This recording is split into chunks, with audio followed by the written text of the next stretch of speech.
S'il y a bien quelque chose qu'on peut reconnaître au projet Bobo et la ferme, c'est d'être innovant. Si un jour il était arrivé de développer un projet, ça aurait été un projet touristique dans le Pas-de-Calais. Le tourisme, la permaculture, le bien-être étaient vraiment les piliers à la base de ce projet.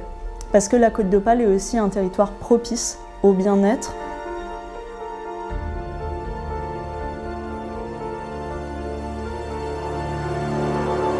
On avait vraiment à cœur de créer un écosystème où tout est congruent, tout va bien ensemble, tout s'embrique.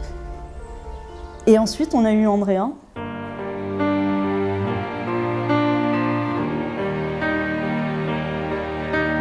La force que j'y trouve dans ce projet, c'est être ambassadeur de plusieurs choses. Je vais être ambassadeur de ma région, parce que ma région elle a besoin d'ambassadeurs, de gens qui viennent du territoire, qui sont capables de le mettre en valeur, de le valoriser.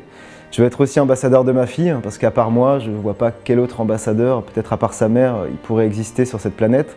Et malheureusement, du fait de son handicap, elle ne peut pas s'exprimer, elle ne peut pas marcher, elle ne pourra pas être finalement une citoyenne comme les autres. Et moi, je veux qu'elle le soit de par moi, de par ce projet, et de par sa maman.